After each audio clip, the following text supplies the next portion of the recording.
What is GIS?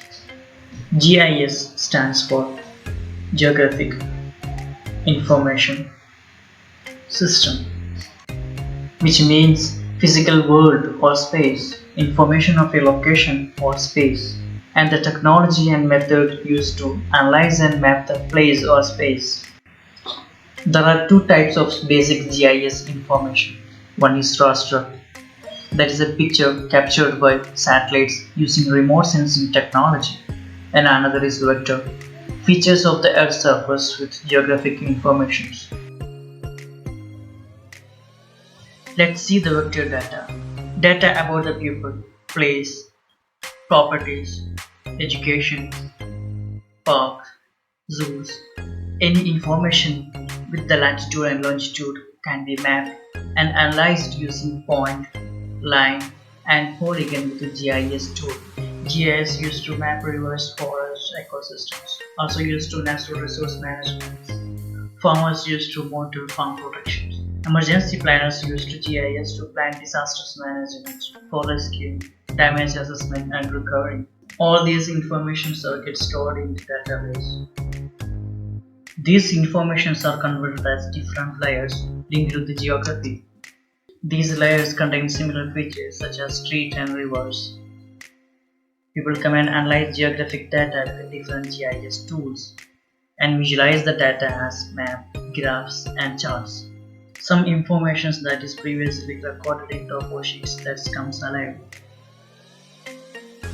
GIS are tools to depict spatial information visually and conduct location-based analysis. The latest technology lab with cloud-based GIS, which can access from everywhere and every time.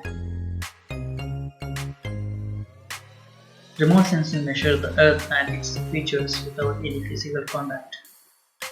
We can get a greater depth of information of an entire continent over a long time period, so we can have a look at how it is changing.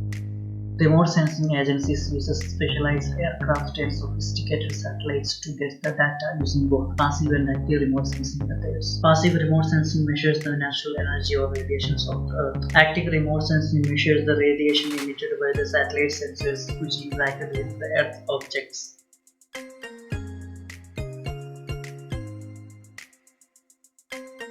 The energy source, which is the sun, provides the electromagnetic energy to the target.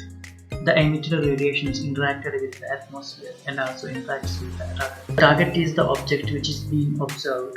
After energy emitted from the target, the sensor will collect and measure the electromagnetic radiations which has been reflected from the target. The energy it has been recorded and will pass through the process of transmitting. Then the transmitted energy is collected from the stations, which has been processed and returned as an image. The image which has been processed will be analyzed, and the elements will be extracted using different remote sensing techniques.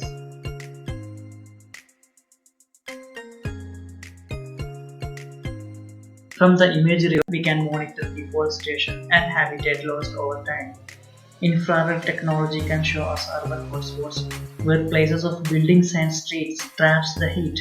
We monitor amount and movement of pollution and how the forest fire is spreading using real-time tracking across a large area.